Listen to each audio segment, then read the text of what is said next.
Not first. Afro Fish OG.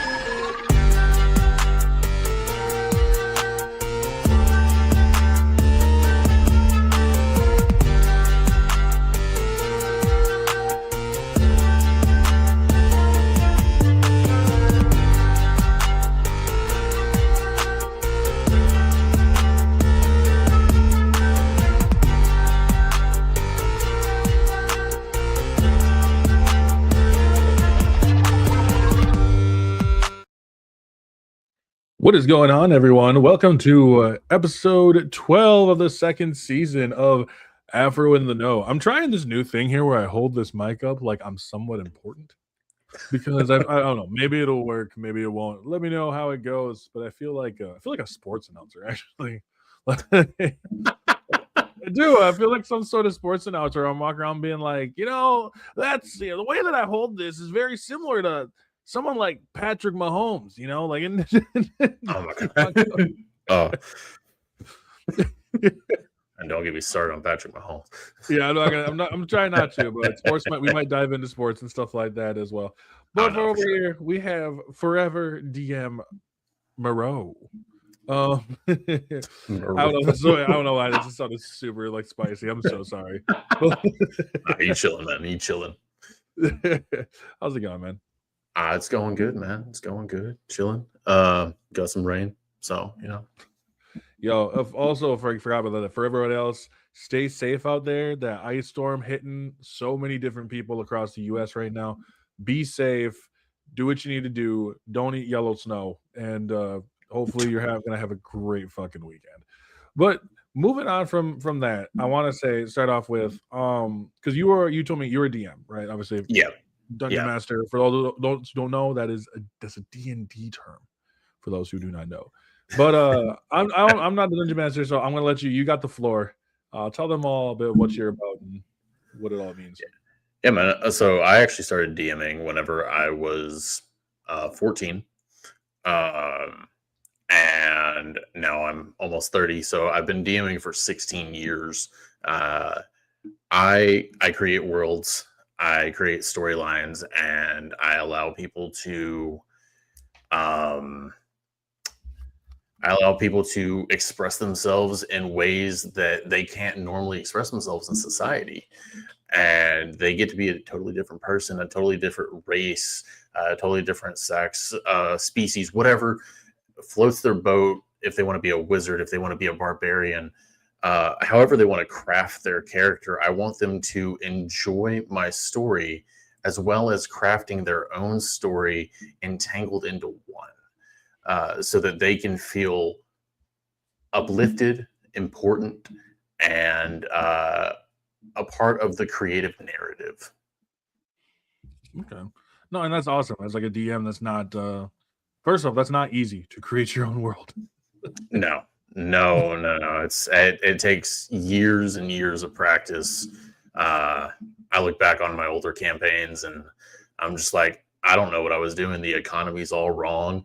What was I doing charging 1 gold for a freaking apple? Like, what was I doing? Like, the economy was broken, and now it's more concise. I've done anywhere from post-apocalyptic to futuristic to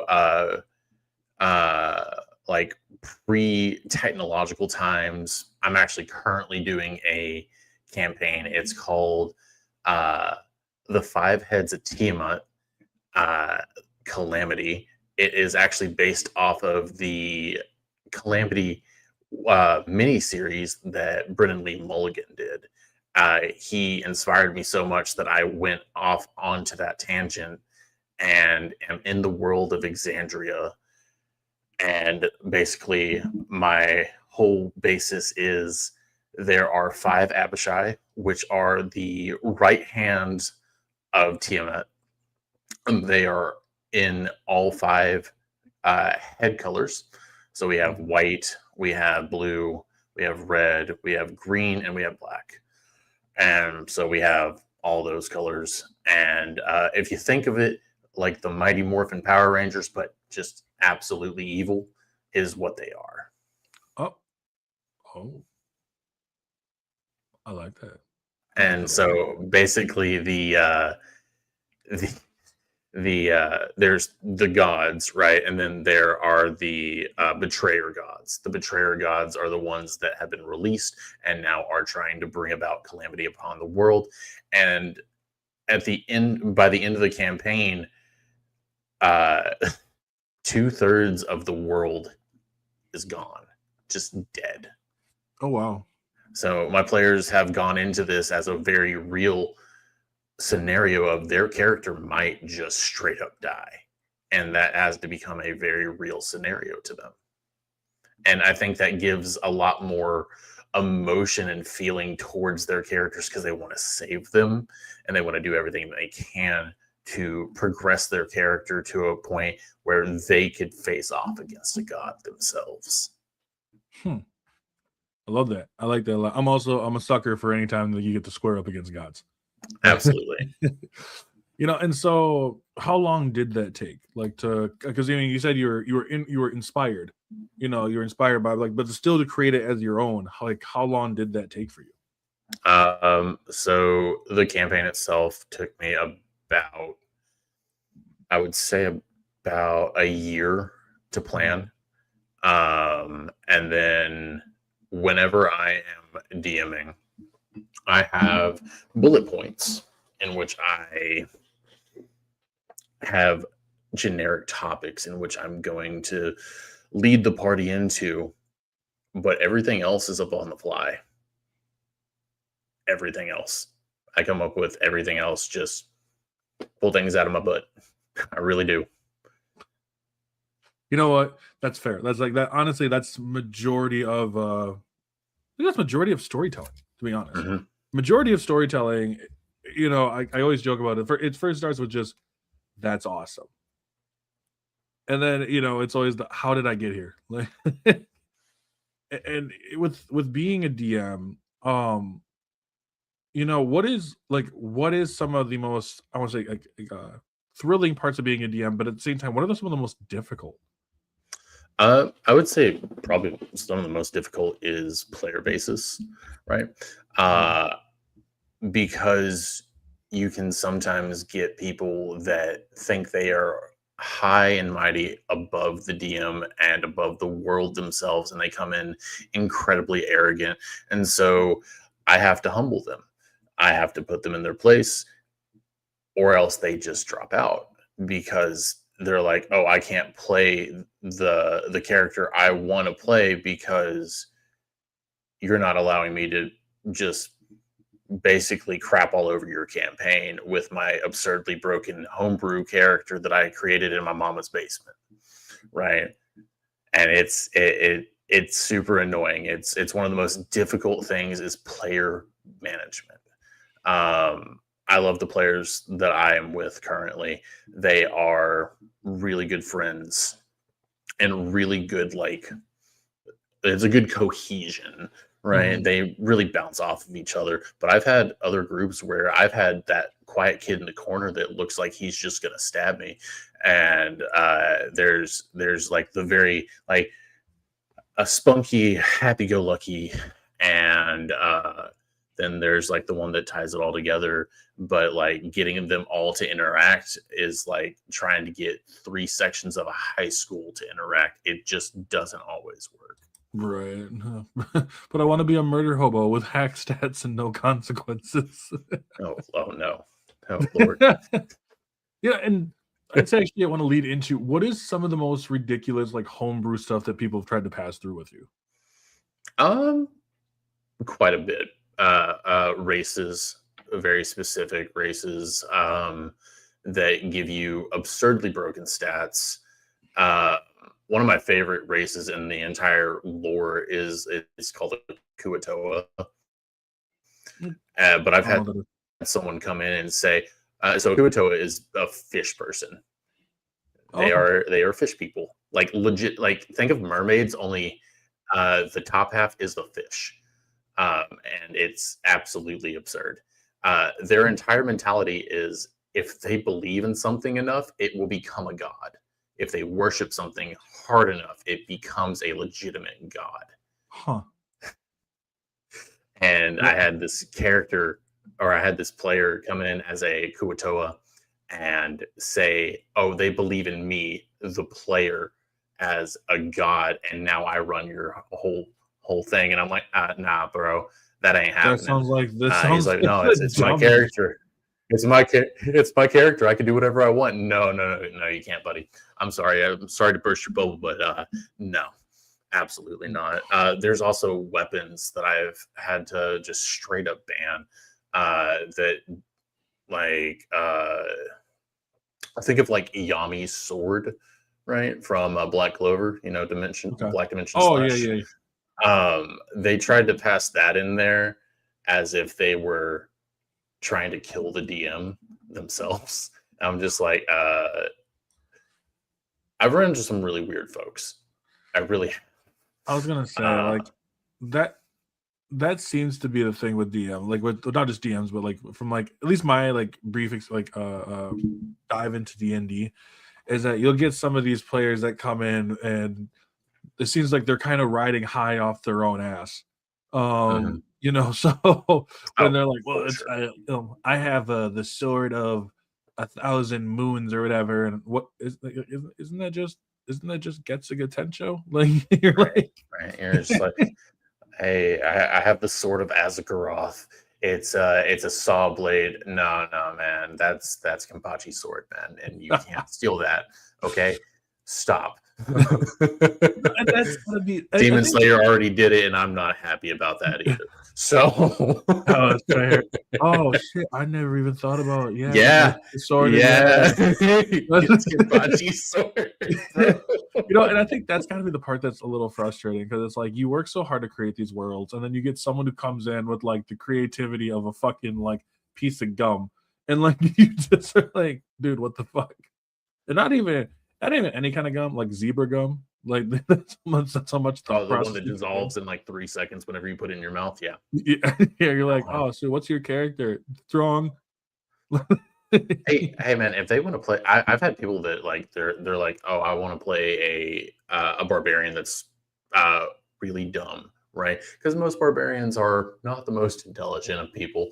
But I've also had someone that did something really creative, and he played a barbarian that was incredibly eloquent outside of combat. Inside of combat, he was just kill, and then outside of combat, he's like, "Hello, my good sir. Might I interest you in a cup of tea?" Oh, where did that shift come from? There's a very Jekyll and Hyde situation, which I really enjoy those types of interactions because it brings a really cool group dynamic. No, and I think that's like that is awesome. Like I love that concept of like people. I mean, some people do bring in some of the most creative stuff. I'm still trying to get my my friends to let me play my my mimic tamer, but like Mimic tamer. yes, Really? yeah. It's So funny. That's so. What kind of mimics?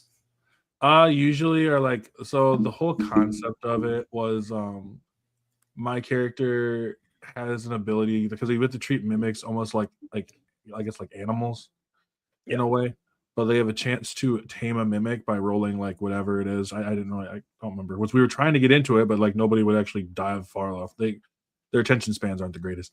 But like, but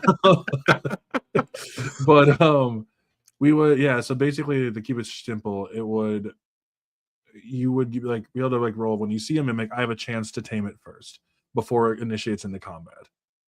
But only if I'm the one who starts it, right? Okay. And if I have the chance to tame it, like you roll a die depending on wherever it is. If it works, then I get to tame it. That thing becomes an item. Becomes an item. Yes. Interesting. And I would then say more so it would become like a pet in which you can raise and then actively initiate in combat.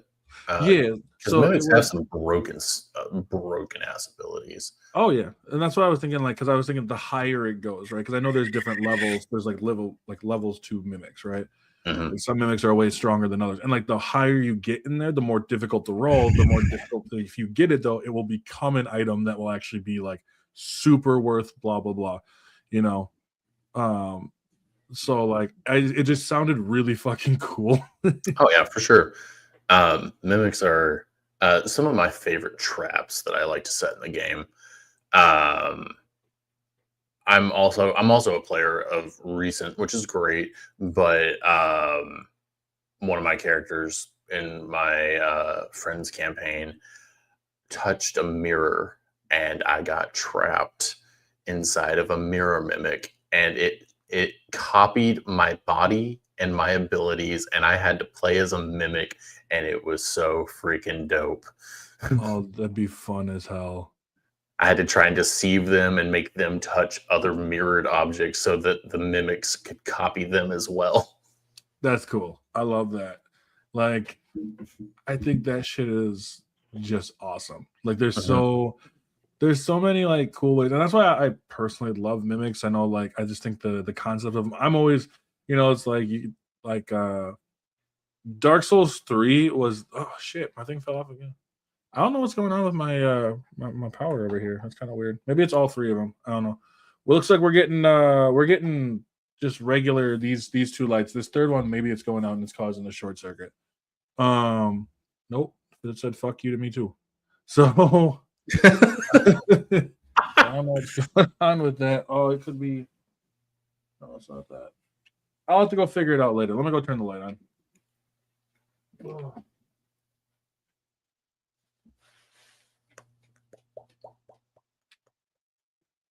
All right. So we're back. Looks like we're not getting the lighting that we wanted, but we'll figure that out afterwards. That's just kind of weird.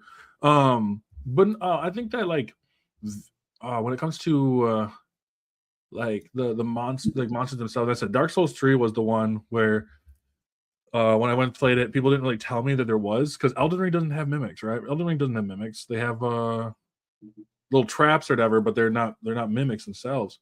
Yeah, And no, so when I'm like, mimics in there. oh, that's a treasure chest, and it just like picked me, ate me, and then like stood up, and I was like, oh fuck no, like, That's creepy, right? oh hell yeah. So I was like, no, that sounds awesome. How do I make this in a way that I can make this into something that sounds like it would be cool for a player? hmm Maybe that Uh, makes a fish person though. I don't know. A fish person mimics sounds scary as fuck. Hey, they're creepy. They're terrifying.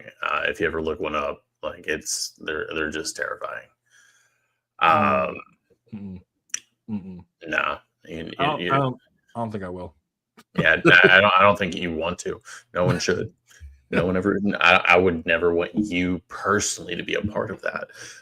They are one of my favorite races, but still, it's terrifying for so many reasons.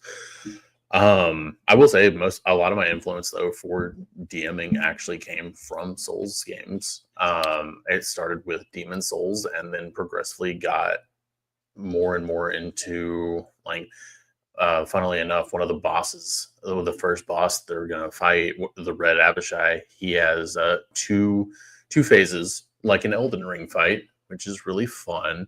The first phase, he is a paladin of conquest, and he is modeled after Egris Oh, uh, from Solo Leveling. okay.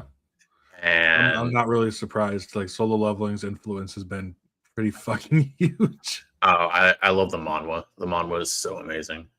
I heard it Um, is though. but so as he transitions into the second phase, he's throwing a tantrum because these people are beating him, and he is immortal, and his mother will never love him, and he's the youngest of the Abishai, and he's seeking his mother's approval, whom will never give it to him.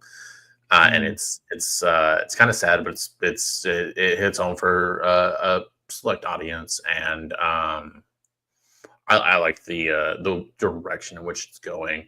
Everybody hates him because he's so annoying of just constantly craving that motherly love into like psychopathic tendencies, right?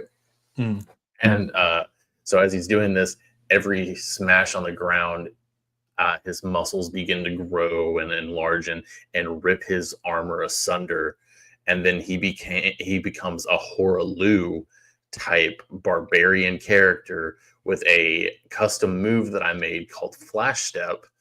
That if he sees a creature within 60 feet of him, he can move without gaining an opportunity of attack. They now have to succeed a grapple check, and if they fail, they take 4d12 damage, force damage, as their face is thrown into the ground by his fist. Oh my god. Oh no. Mm-mm. I don't like that at all. Like reminds me of one of those movies where like he's like goes to slam your head in the ground. You're like, damn, Yeah. I'm really gonna die here. Oh yeah, no, for sure. For sure. I want them to feel like this is very real. Like you're about to face some real life consequences. Yeah, no, that's and have you ever had a person like kind of I'll say lose their shit a little bit because of like the fact that their character died or put in Yes. an impossible Yes, situation? absolutely. No, you I've mentioned that had quiet kid. so I have fun fact about me. I have TPK'd 60% of my parties. Oh my god. Most of them are accidental because the dice say so, and I don't like fudging dice that often. Right. Whenever I crit 20 and I accidentally, create a wormhole and they all get sucked in and they suffocate inside the wormhole, they're just dead. I What a can't shitty way to can't go. save you. I can't save you at that point, man. Womp womp. I have absolutely killed players though because they annoyed me. And I've talked to them multiple times, and I said, "Listen, if you don't get your act together, something's going to happen in the next fight." And they're like, "Oh yeah, whatever." And then I kill their character. Like that's just bullshit. Why'd you do that? Like, come on, bro. Well, what's your problem? Why did you do that to any of the other players? I was like, "Do you see the other players? They're on 1 HP. I could very well could have. I chose to do it to you." Because the god that you're fighting or the boss that you're fighting is so annoyed with the arrogance that your character is exuding off of its body that he just had to put you in your place, which is 6 feet under. Damn. Dude, you're So in my group, right, we have a ranking system of DMs. Mhm. We have one, she's fairly new and she's doing a really good job at it, and I'm proud of her for doing it. But she's the easiest DM I've ever had in my entire life. Like she'll let you get away with anything as long as it's fun or funny. And then we have one of my really good friends. He's been DMing for about 5 or 6 years, and he's like the medium tier, right? And then I'm the Dark Souls tier. I am pain incarnate, and your choices have very real consequences. We have an angel that decided to do something really stupid. They were all on a boat. It was going to take them like 6 months to to get where they're going, but they got latched onto by a creature under the water they couldn't see, and it is a mechanical hydra that I created, and it is one of the Abishai that transferred its consciousness into this mechanical being it created, and it latched on, and it was going at the speed of Mach fuck, right? And what? it was going at the speed of Mach fuck, and and the angel had the bright idea of like, oh yeah, I'm gonna fly up in the air. I'm gonna have a rope attached to me to the boat, and I'm gonna try and fly as fast as this creature is, so I can see like its head and whatnot. She's like, all right, I fly up in the air and I start, and I'm like, no, you fly up in the air. I need you to make me a strength save. Crit fails. And I almost killed her immediately. because the force that rope did to her body, it literally would have ripped her asunder. Clean in two. But I was nice and I didn't kill her on the very first session. So mistakes were made. yeah, they realized that was a true mistake, right? And they realized, hey, the stupid shit I'm trying to do, I better think about because it's gonna come back to bite me in the ass. That's crazy. Yeah. That's crazy. I love that though. Like I love and that's what I love. Like I love the fact that there's all the ridiculous, like, you know, you have, like you mentioned before, you have one DM who's probably more of like a more jovial, more joking type, you know, where everything's more funny, and then you got you on the other hand who's like, bro, I will fuck you up for free. Like, oh yeah, no, for sure, absolutely, man. I'm a very realist whenever it comes to DMing. If something is not going to logically work, do not try it. Like the boat. If it's going faster than your fly speed, don't fly. You're gonna get ripped. Right. No, exactly. Like that. They had to literally pull her in to the boat, and it took 3 of them with strength checks to pull her in. Jeez. Yeah. Well, yeah, she would have been gone, long gone. Yeah. It was it wasn't the most wise of choices, but you know, they live, they learn, and they're getting better every day. So, like, as a DM, also, what is I want to know, like, some of your like pet peeves when it comes to DMing, like things that you might like from yourself, things you might see from like other players, like.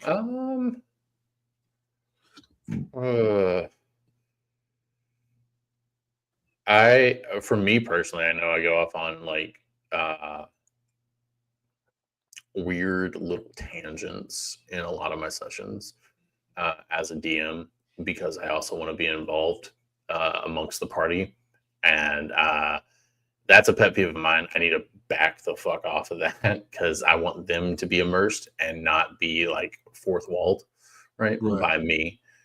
Pet peeves for other players. This is the only one. It literally is the only one. Pay attention. If you do not pay attention and you are not engaged, what the fuck are you doing here? That's true. Like you came here to have a game that is going to be able to explore this fantastical world that I've created and I put a lot of love, blood, sweat, and tears into. And you're just gonna crap on it by not paying attention and just like, oh, I'm just a little ditzy character. That's how I'm gonna play it because I'm not freaking paying attention. So, no, that's definitely fair. Like, and that was, yeah. I mean, that would feel very just disrespectful. Like, I mean, why you, especially if you have long sessions, right? Like, why would I do 3-4 hour sessions and you're just not listening? I do 6 hour sessions. 6 hour? Yeah, 6 hours. Oh, no, that's fair. That's fair. But that's what I'm saying. Like, I just imagine doing that session and just being like, oh, what was going on? Oh, okay. Yeah. Like, bro. That would piss me off real good. Yeah, no, it really grinds my gears. I will say DMing is such an amazing outlet for so many people. It's such an amazing outlet for me specifically, though, because I have a mental disorder called DID, and that just stands for dissociative identity disorder. And it allows my alters to become NPCs and get their frustrations out on that world so they don't have to bug me in the real world. And they create such real drama sinking, like bite your teeth into filled series, and I love it. I love that though. Like, I mean, like I know DID, wasn't that multiple personality disorder at one point? It was originally. So MPD is the it's above, and then DID comes down, and then there are 2 other subsections of MPD. Okay, that makes sense. Like, because I remember hearing it before. Because I've seen like taken to the fictional extreme, which like things like Split, right? Yeah, I don't like that movie. Yeah, no, I can imagine like someone who has DID, it's like the most umpteenth like portion of it. For sure. But then, Yeah, like no, for sure. JoJo's also, I think, kind of touched on it a little bit too. Yes, absolutely, it did. And JoJo's, by the way, is so whenever people ask me to rank anime, JoJo's doesn't go in a list because it's above everything else. I love it. It's not number one to me. It is my god anime. That's fair. I love it. I love it to death. I do too. Like I love. There's so much about JoJo's. Whether it's just the crazy power system, the look of the characters themselves, the stories are always fun. I mean, the art is fantastic. Oh, the art took me. I know, like the art took me a little bit after from part 3 to 4, and I think a lot of people did. Oh, but that's where that signature art style finally hit. And like, absolutely. They didn't all look like fucking power lifters. I mean, I'm okay with them. I like Jolene. Jolene is a great character. Definitely not my favorite. Giorno Giovanna is my favorite character in the JoJo series, with Golden Wind as his stand. Mm-hmm. One of the just such an amazing character. I love him to death. I have his shirts. I have his figurines. I have everything of him because he's something I would have loved to do or be or cosplay if I had hair. Fair. Not on my face, but on my head. Yeah. I feel. That's why I wear beanies all the time. That's like, I think for me, it's definitely Johnny. I love Johnny Joestar. Okay. Yeah, I mean that's a very I mean, that's not like even a hot take. That's just a good solid character. I think he's interesting. I think the whole like concept of like, one, his own arrogance pretty much caused him to be put in that position. Yeah. And then him being able to work his way around certain things, like between using the stand, between learning, like the way he learns, the way that his connection with him and Gyro. Like, I think it's just so interesting. Also, Tusk is just fucking cool. I don't care what anybody says. If you're telling me that I can pop out nail bullets and just boom, boom, boom, then I'm like, okay, cool. Like, oh yeah, I don't think I'd be able to get any higher than like 1, but I don't need that. Like, because while you're reloading, my fingernails are growing back, and I can just pop you again. Right. Like, I would say, yeah. What's your favorite stand, by the way? Oh, Golden Wind. Golden Wind? Yeah. That's fair. I think Golden Wind. Well, Golden Wind, or there's a very specific stand in the the prison one, the newest one, part 5. Or was it part 6? Yeah, part 6. Yeah, part 6. And there's a very specific fight in there. That entire series had the best fights, in my opinion. Especially with the ball bounce. The ball bounce was the coolest thing they could have ever done whenever it came to a non-violent fight. The ball bounce. Is that the one where they had to play catch over and over? Yes. Oh, that was stressful. Oh yeah. No, I was on the edge of my seat. I remember reading it, and I was like, oh my god, what's gonna happen? Mm-hmm. And the way they animated it, it was golden. That was actually really interesting. Yeah, when she's like just gonna use her face in order. Yep. Oh my god. Like, I think Jolene definitely is the most, in my opinion, most creative. Just due to her stand her stand needs her to be as creative. When she creates a Mobius strip inside her own stomach so she doesn't get it turned inside out, and I'm just like, yeah, no, I would have been dead. Right. Right. Like, that's why I love it though too. I would say at least a couple of my favorites. I know it's part 8, so spoilers for those in part 8. So you read the manga? Mm-hmm. Oh, fantastic! Yeah, it's Wonder of You. Like, I just yes, so, absolutely. Imagine the amount of so the amount of, let's say, the amount of calamity you could commit with that in real life is Mhm. beyond ridiculous. Especially imagine it like now. Imagine it now. Like now you have like good. someone trying Oh to break gosh. into your house, right? You got whether it's you got feds, you got I don't know, ICE, police, whatever. The more they try to pursue you, the more they're getting fucked up. Like the fact that like all of a sudden they could go point a gun at you and it would just right back in their face. Like All right. that's horrifying. The fact that rain was like splitting through their skin. Like it was just like it's a in my opinion one of the most creative. Like It's definitely one of the most sadistic stands I've ever seen. Uh, mhm. I don't know. I like my classics, the Worldo, time stop bullcrap. I think that's just so cool. That's what I loved with that's why I really loved what was it? Like King Crimson's was really cool. Mhm.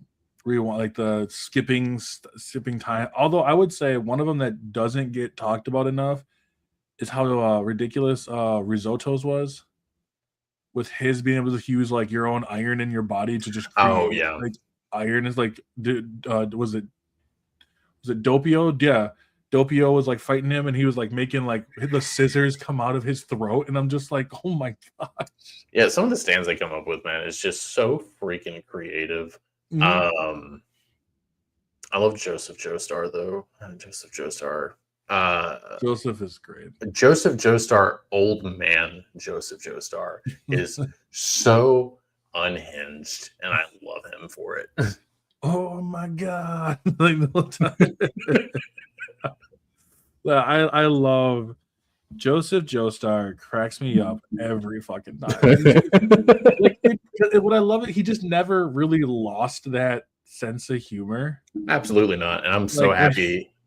in part two, I remember I talked with someone. They're like, I loved what he tells Cars, and he's like, yeah, he's like, now you're gonna say blah blah blah, and he's like, yeah, I have nothing. I didn't even know. I just said Right. it. just to fuck with him. And, Oh, like he shows up at his own funeral, like, hey, what's up? Like, like the amount of aura that dude had on him was just nuts. I think what I love about it, and the thing that's funny is, I remember like earlier when I was younger, when I hear people be like, "Well, the look of JoJo characters, they don't, they look whatever." I'm like, these are some of the most like masculine motherfuckers you will ever meet. Like, they are some of the most unhinged people you will meet. Like, Oh when I yeah. think of that, in part five, when was it Narancha, I think, and Fugo, I think it was, where they were kicking the dude or whatever, and then Abakio's like drinking the wine, and then he goes and kicks the shit out of him too. I'm just It's happy that I've met another JoJo's fan, because whenever I try and suggest JoJo's to other people, they're like, oh, it's not my thing, which I get. And most of sure. the time, it's the animation Mhm. that gets them. They're like, I just can't get past the animation. It's too weird for me, and I'm just like, I get it. It's not everyone's cup of tea, but at the same time, you'd be a lot cooler if you joined the JoJo's gang. I tell people like go and watch at least part one, and they're like, well, I don't. I'm like, it's like 7 episodes. Like, Gosh, part one is, to me, is probably the sloggiest of slogs it whenever it is, comes to it. because you have to really get into both of them, in my opinion, part Yeah, one and yeah. two. Oh, absolutely. But like Jonathan, and even Jonathan himself is a bit boring, but it'll at least show them, it'll lead them to some of those moments where He's they're like, oh, I definitely the get most that. blasé character in all of JoJo's. He's the most tame, Yeah. 100%. Oh yeah. Oh, he's also like, I think he's also like the biggest. Like, Yes, like, oh, absolutely. this guy's 17. No, the fuck he's not. Like, No. when they show that, like, I like even when like all the JoJo memes that come through when like Dio jumps out of the car, or when he's like, "You thought this was your first kiss would be with Jonathan, but it was with me, Dio." And like, you know, and I love it. And Patrick Steets, who does the English voice for him for Dio, is so good. Like, he's so good at just being a douche. Like, so It's funny because JoJo's is the only anime that I will watch both dubbed and subbed, but I will watch it in multiple languages based on the region that they are located Hmm. Ooh. Okay. in. Because I think it adds more elements to it, and I love it. That's fair. I know, like it really depends on the show, right? So like I liked the Japanese version because I also like hearing them say like the Muda, band muda, muda, names and the muda. song names. Oh, Yeah. oh yeah, oh yeah. No, that's one of the best parts about that is the fact that America can't do that because they don't have licensing rights. In Japan, that does not matter. Yeah. So it's like when they're yelling gold experience or like moody blues, and I'm just Yeah, like, you yeah. know, I love that shit. I love that shit. But yeah, over here they have to change it around a lot and stuff, and it's They come fine. up with some really lame names, man. like Oh yeah. like Sex Pistols got changed to I can't even remember what it was. It was just something lame. Well, even gold Uh, experience was changed to golden wins, yes, it which was was. However, I enjoy Golden Winds. I think it's I prefer Golden Experience, but Golden Winds is very apt for what that stand is. I'll say I'm really excited for with part 7 especially when it comes to like scary Also, monsters.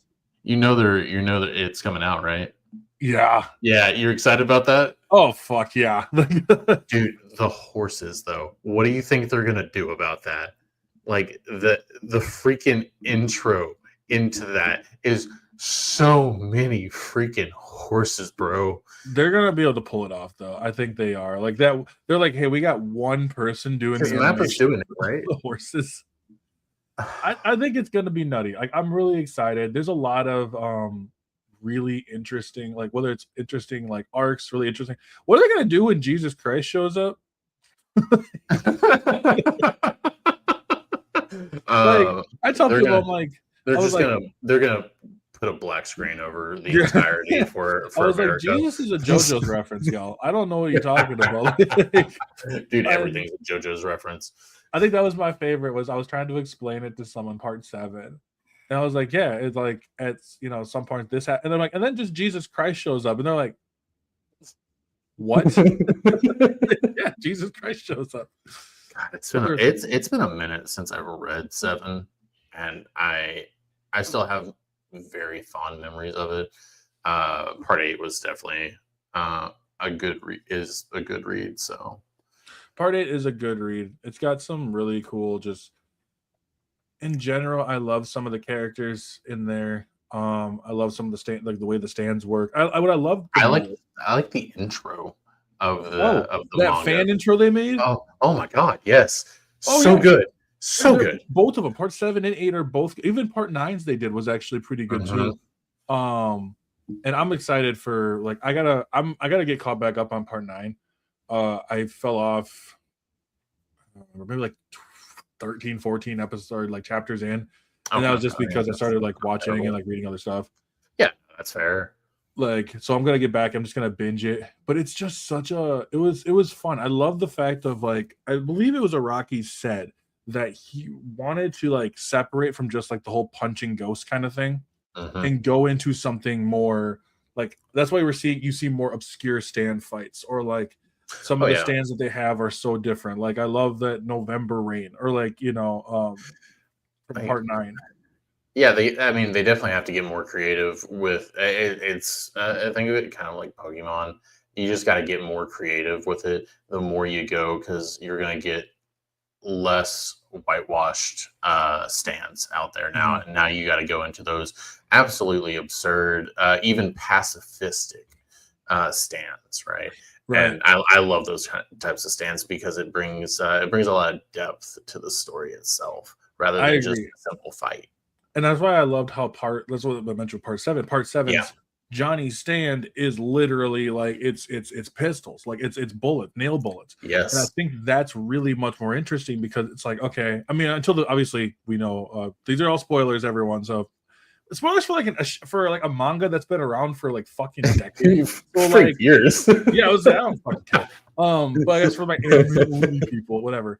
But like the Like, oh man, the I was fact just that gonna get into it. yeah, No, you weren't. like yeah, right. Like whether it's the scary monsters that turns them into dinosaurs. Oh Like, my god, yes. I was like, at that point, that's it. I don't want any other stand. If you're telling me I can turn into a dinosaur and make myself into a dinosaur, you know how much I'm gonna say fuck it at my job? We're like, if I got something like I work with elderly, so if at some point they're gonna be like just annoying, and at that point I'm just gonna look at them and my teeth are just gonna start like growing out. What the fuck are you doing? Nothing. Like, God. that would be nuts. That'd be insane. oh yeah, like it'd be fucking. I can also then I could call myself an animorph. So You definitely could call yourself an animorph for sure. but yeah, I think it's just JoJo's is one of those that's fun. I tell people they're also the reason to read it is because it's so different. Mm-hmm. Like it doesn't feel like a natural streamlined show. Every part feels so like connected to itself. I know it's still connected to outside, but at the same time, they're self-contained stories with except them. for part 2 and part 3. So. Yeah, except for part 2 and 3. Honestly, I will say part 3 is this might be part 3 is the one I actually struggled to get to the most. Really? Yes, and I think it's just because it is such a villain of the week kind of shit. It is. It's just like I go through. Okay, cool. Jotaro punches it, and then it's just like okay, cool. And then like what I love though is like with part 4 because of the world in part 4 feels so alive.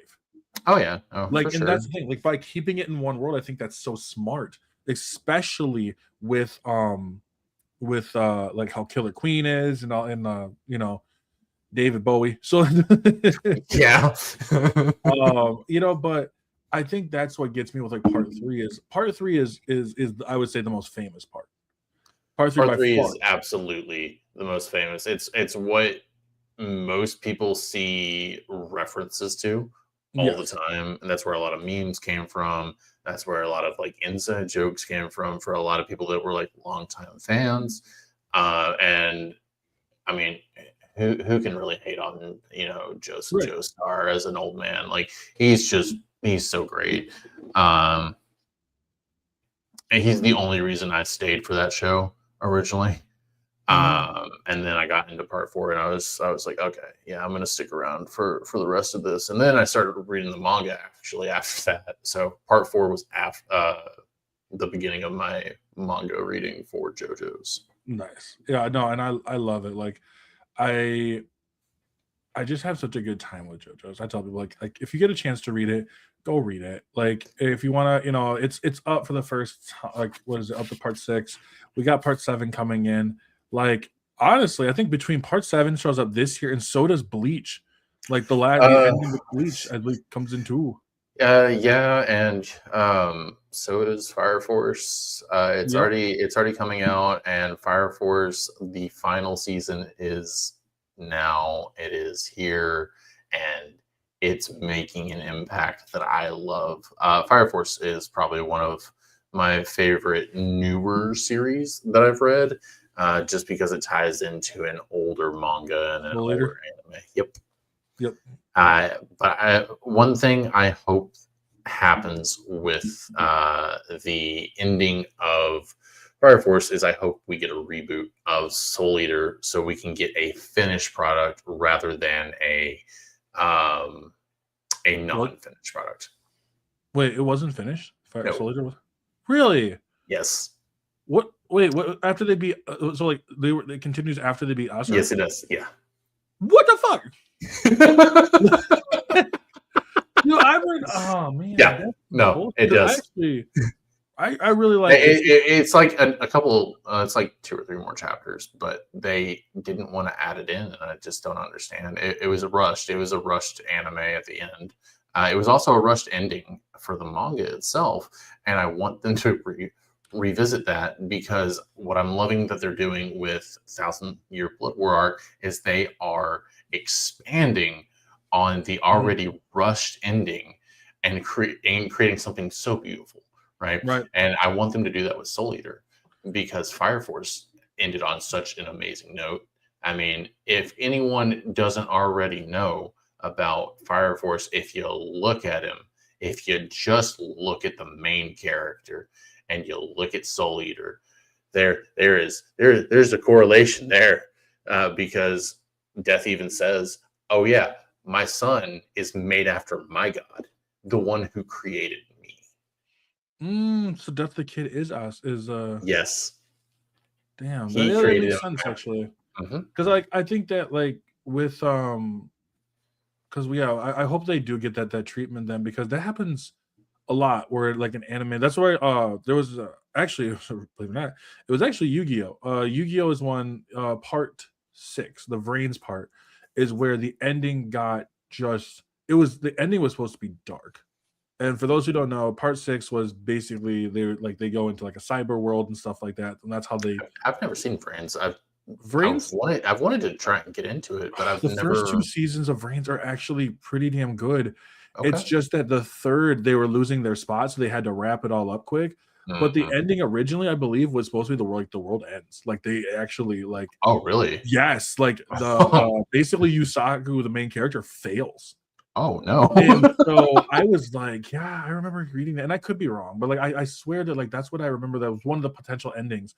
Was that he fails. And so I was like, damn, like that's awesome. I want that to be that way. Like I want Mhm. Yu-Gi-Oh to go in that bit, like to not be afraid to hit that darker road. Like See, I I wish. don't need like one where like everyone's like blood and guts are flying, but I Yeah, do no, want, for sure. yeah, I want one where you hit a bit of a darker note that where we're like, So because you're you talking about manga style then, because yeah, because you oh yeah, the remember the manga is original manga dark. is dark, like actually dark, with Yugi and him creating shadow games, not with cards, with just real life scenarios, and it Mhm. becomes something very real, and I loved it. Oh Um, yeah. And the thing is that was it dark for that early 2000s era? Sure. Like yeah, the I mean, shadow games are, the if you're art the style. Japanese, they just go to hell. Like, Oh yeah, you know. for sure, for sure. No, the art style is probably one of my favorite things of the OG Yu-Gi-Oh. Mhm. Um, as I don't know if this is a hot take or not, but I absolutely detest Zexel. I detest it with a passion. It's probably one of the most annoying main characters of all time to me. I'll I love Zexel. I think it's a hotter Okay, take to say that that's I love Zexel. That's so fair. Um, I can respect yeah, I can I think respect the opinion. I saw I your face as soon as I said sex. it was it's actually because of Yuma's. I love the fact that Yuma is to me the most of like a kid that's that age. Like he is the most like the kid's like 12, I think. He's Yeah. 11, he's 12 years old. He's not a good duelist to start with. Like he's No, not no, a good duelist. he's He's pretty kind of a trash. whiner. Yeah, and it's all about him becoming something like afterwards. With I get Astro, you see that. him gain that confidence in himself. Like he Astro does was end the up losing only himself along the redeeming way. quality to me. Huh? Uh, I said Astro was the only redeeming quality. But I actually Yeah. dropped Sexel as soon as he did a golden draw. I was like, this is bullshit. I'm out of here. I can't I get can't stand. I can't get mad at like the gold, like the shining draws. I can't get mad at them when Yugi Can't just stand says, "I it. summon this," and it just happens. I can't I stand it, dude. like I it's the really same thing can't. with like the funny one is like people love Jaden, right? They love Jaden Yuki from GX, right? You know, And I it's don't funny that like you it. mentioned. Okay. I, See, now we're swapping ends. Because I was about to say my favorite one is GX. I love GX. Jaden is I my favorite because in my mind, that is what a duelist of his age would do, right? He would be very passionate about the school that he wanted to go to. Yet he's lazy and goofs off all the time, and yet he's this incredible duelist, not out of like pure sheer talent, but he just he has the heart of the cards, man. He I think I think that. I think probably Yusei's is probably my favorite, but like Yeah, that's I fair. I think when it comes to someone like Jaden, I don't mind him. It's just that out of all of them, I think he's just my least most interesting to like look That's into. fair. Like I I say when I say like I hate Jaden, it's usually just hyperbolic. But like Oh no, for sure. yeah, like it's like one where the show is what bothers me the most because the show has a huge cast of characters Uh-huh. and they don't ever get the time to really envelop themselves because Jaden needs to take the spotlight. This was a flaw that they did. They actually a flaw that they kind of corrected in Arc V, and then they tanked Arc V. But like Arc V was the Pendulum era, hmm. and I've Wait, Arc V wasn't the Pendulum era, was it? mhm, yeah, Yu-Gi-Oh! Arc V, Arc 5, the fifth era was Pendulums. Then it wasn't Zexel.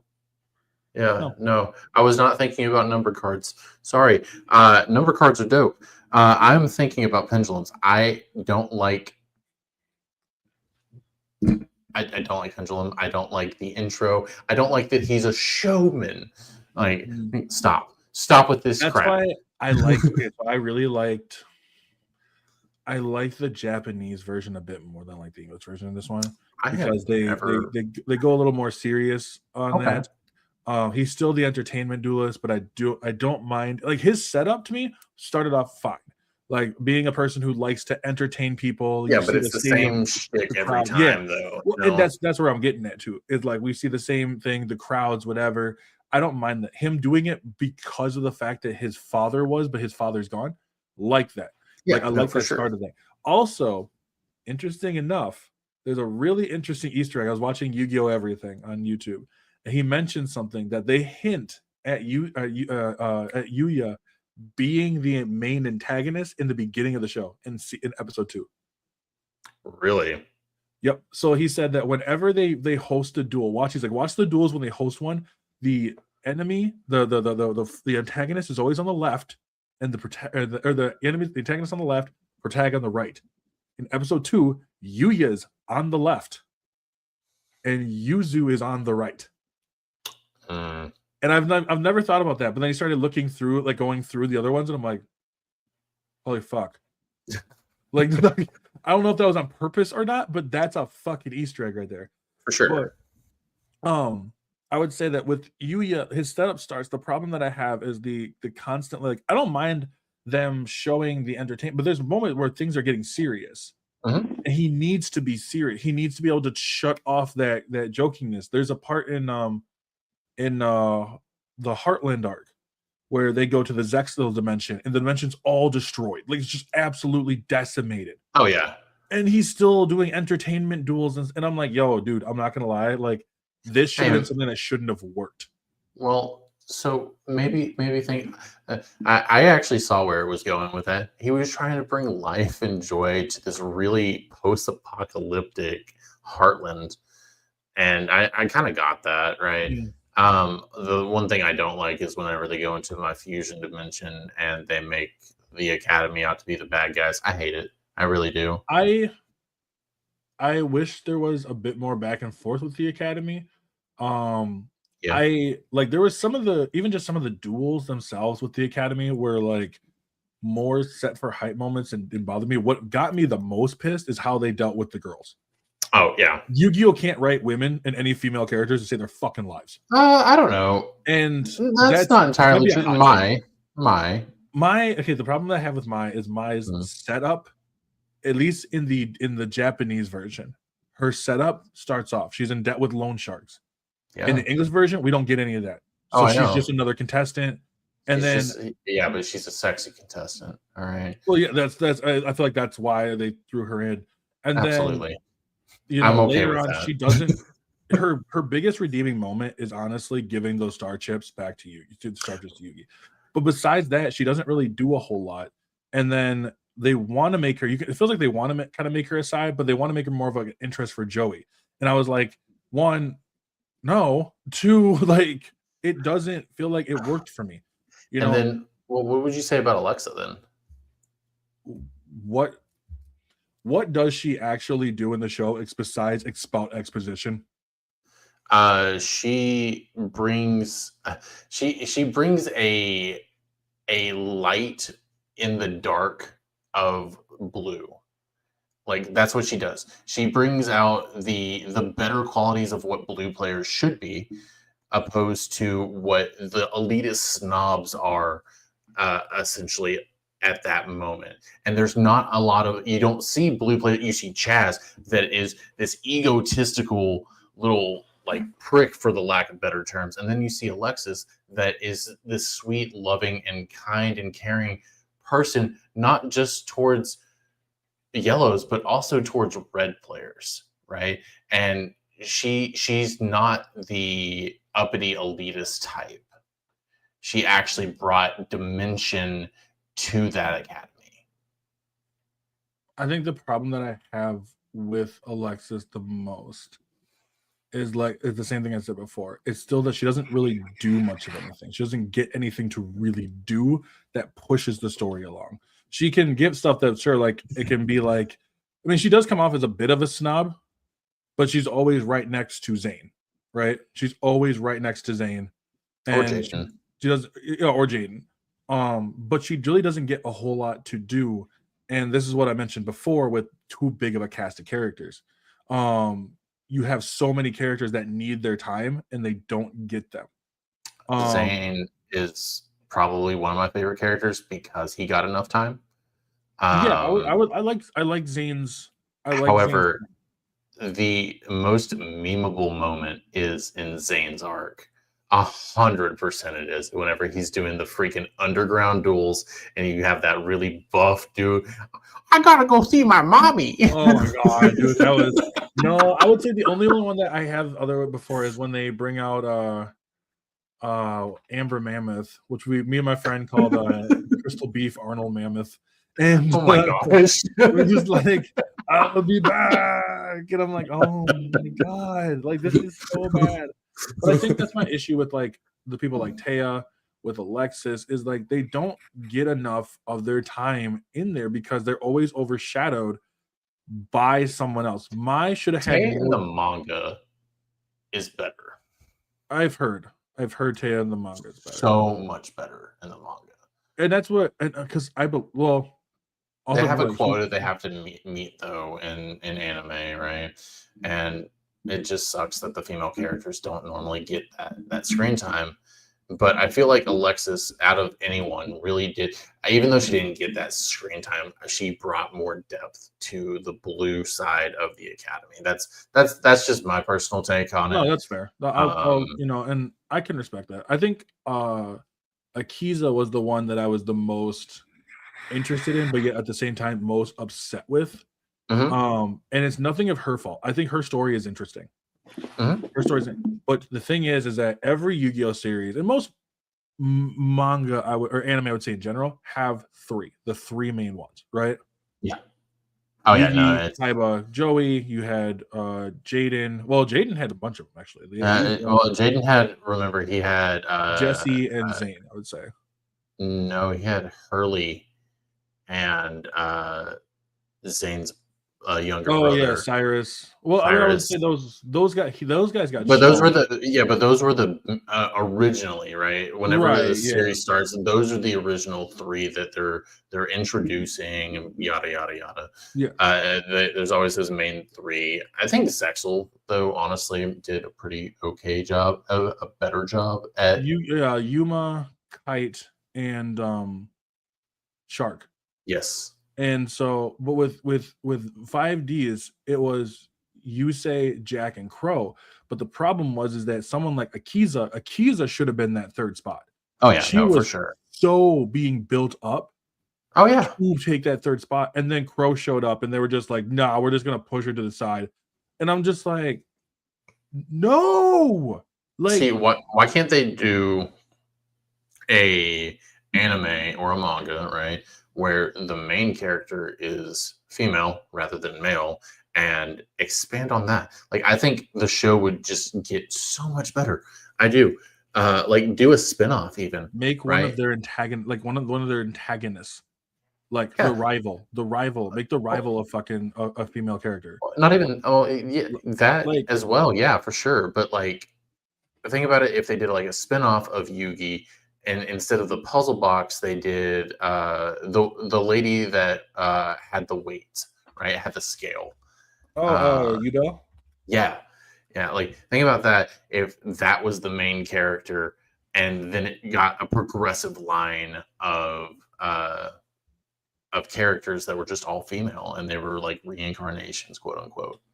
right? And I think that and that's the thing. Like, I want to see, if you're not gonna make the main character like a female character, then make the antagonist one.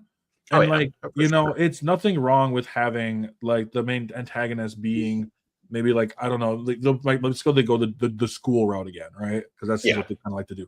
So it makes like she is the highest one of the school route, of the school. Maybe the daughter of the I don't know, higher, like the one of the higher execs, right? yeah, no, for And sure. like the higher exec doesn't like, he doesn't really think of her as like great of a duelist, whatever, Uh-huh. but she's actually the best one in the school. But Yeah, she goes under like a certain name because she's dealing with the fact of her father being like not letting her, yeah, and she holds the, I don't know, like arch epic dragons or something, you know what I mean? Like, and so she has the dragon bits. The dragon, like, let's say these cards get stolen and they're like, we don't uh-huh. know who did it. So now they're blaming everybody else, but he would never blame his daughter.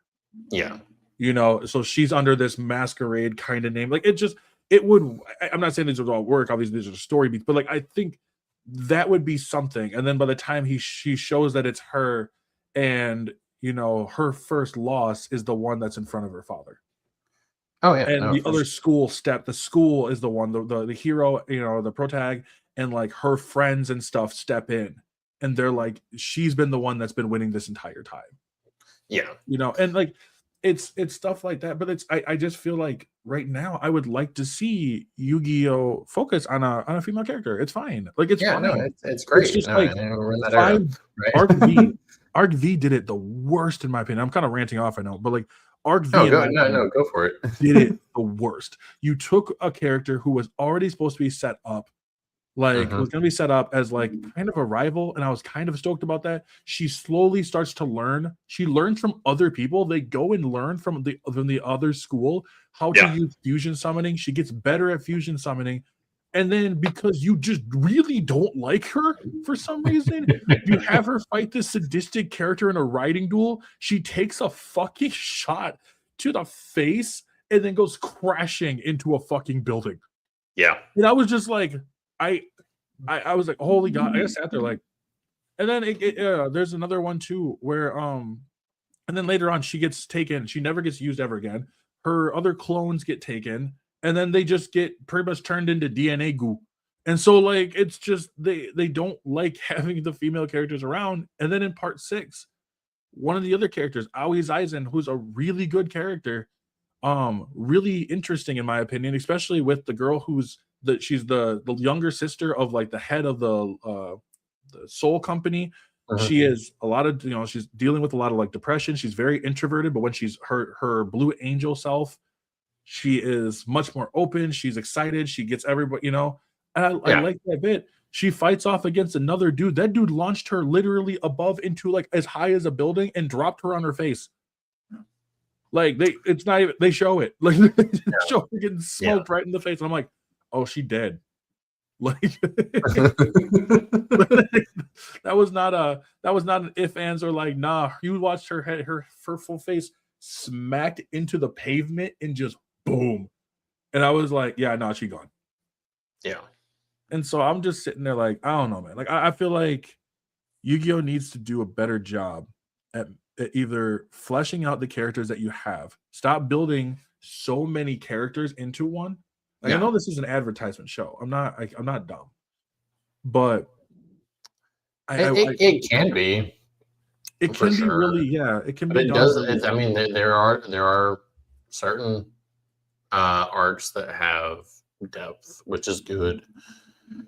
Um, I will say though, the way that you were, you know, uh, building on that story and creating dialogue and new genre, like new ways to think of how that series could go, is a great way on how you can DM perfectly.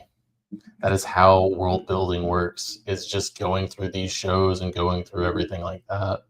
You know, you get so much inspiration from that. Sorry, I was trying to segue that, and it kind of worked, but it didn't. I've been wanting to play D&D. I haven't had, between like all the content creation and all the other stuff, and like I just haven't had time. Yeah. But like I want to play D&D so bad. Like it's a lot of fun. I know it's hard to find, like it's finding a group of people that you can like gel with. See, if you ever want, right? I can run like quite a few one shots. I always have at least 20, 30 in my back pocket of one shots.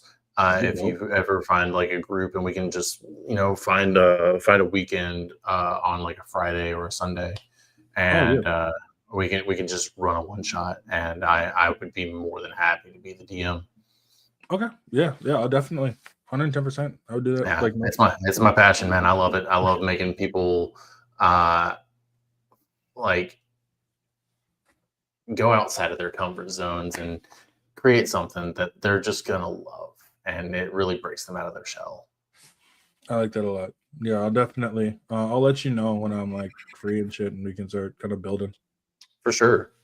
Yeah. And I think it'd be cool to build it within your community, honestly. Oh yeah, I think I definitely got people I know who'd want to, who'd be down for it. Because I really enjoy your content. I do. I love watching your videos. I'm not the biggest fan of TikTok in general, but I do like watching your little shorts. And I just, whenever you go live, I enjoy the reprieve that you bring whenever I'm at work. I appreciate that. No, I do. Like they're just fun. Honestly, at the end of the day, they're just fun. Oh yeah. So it's just like it's enjoyable. It gets people, whether it's 5 minutes of just, damn, that was cool as fuck. You know what I mean? Like I don't know if you ever saw the one where I did with, it was a live, but in the background I had Wave Race 64. Oh, interesting. And so I'll get people like, awesome. oh my god, Wave Race, I haven't seen that, and so they end up sticking around. Or the one I did was so weird because I was talking about what's your favorite RPG, right? What's your favorite RPG? And I had the background I had was Dragon Age Veilguard. Just it was one of the games I was playing at the time, so I just threw it out there. I don't know how many times I get people go, bro, I don't know why you have Dragon Age in the background. It sucks. Like it's fucking. And I'm like, it's just a background. Like, why is that causing you like that much stress? Because I mean, I can tell you exactly why. It's the political aspect that it had behind it originally, that people are looking deeper and deeper into a meaning that's not actually there, and they get mad about it because it somehow offends their livelihood and it affects their life for some fucking reason. Right. No, it's definitely fair. Like it's you're seeing that right now. There was another one too I saw about that. I'm gonna do a video on it. It was about this. So Veilguard was actually my very first Dragon Age. Oh, same. That was my very first Dragon Age. I thought the combat was impeccable. The story, the main story was good. I thought there was a little bit more to be desired in terms of character fleshing whenever it came to side characters. There were certain characters that got more attention to detail than others. And I wish it was that way for all of the characters specifically. That's fair. No, that's fair. And I with Veilguard, I enjoyed what I played. Like I'm still working through it. That's how you make a point, guys. You bring a point and then you say why, not just bring a point and just keep saying the same point over and over again. Right? No, exactly. Repetitive loops, I think that like some of the characters I really jived with. Like some of the characters I was able to kind of see like, okay, like why they are the way they are. But also the hard part about Veilguard is the fact of it's also built on the back of like 3 other games. So there's a lot of stuff in there Yeah, and That the three I'm other games that I've seen have a lot more. This game was very much more tame. yes. For a lack of better words, it was very much more tame in terms of options and dialogue in which you can interact with others.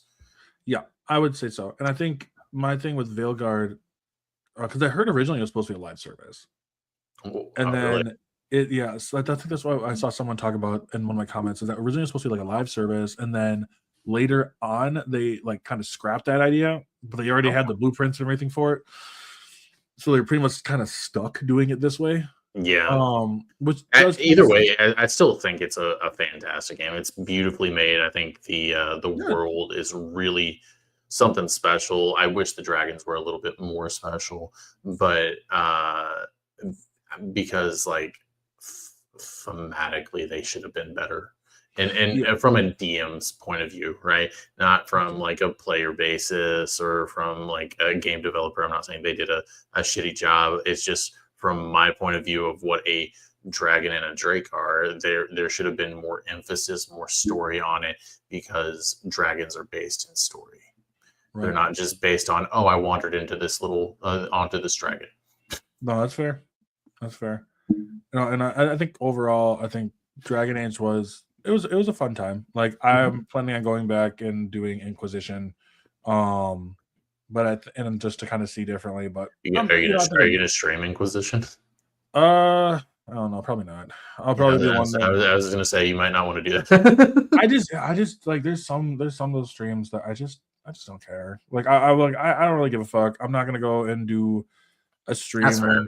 when I don't want to, and some people like, well, you should go. Like one of them that I am gonna stream Final Fantasy or not Final Fantasy, Resident Evil 8.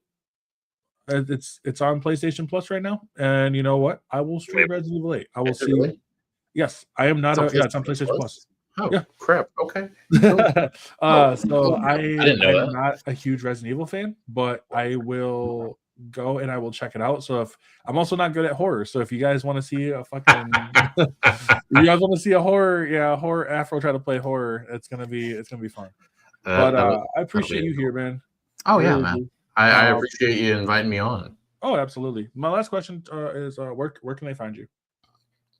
Forever DM is my my Twitch handle. Okay. So they'll go check on there. Do you stream a lot on there? I do. Okay. I Cool. do. I'm getting more into streaming. I stream off of my PlayStation because I don't have a good enough computer to do anything really. So, That's fair. but I got to get a better computer because I want to get Steam and like all same. that different stuff. Same. I want to play my my modded Elden Ring so I can do my speed run randos. So That sounds like fun. But for hell no. But for everybody else, you guys, you can catch me over on Twitch, YouTube. Of course, you can because that's how you guys are literally watching me right now. Also, TikTok is where you'll see a lot of my shit, so be sure to check that out. I got Threads, Facebook, where I post clips. I haven't posted on Threads in forever, but I might go start that again. And then also Instagram as well, where you'll see these clips and stuff and such as well. Also, forgot one more thing. I have been uploading the podcast up on Spotify as well. I just have to go change the name of it, but I remember because it was from my old account. I had to switch all that stuff over, but I believe it's still Afro in the Know for over there. But with all that being said, everyone, hope you guys have a fantastic weekend. And I'm Afro Fish OG. I'll catch you all in the next one.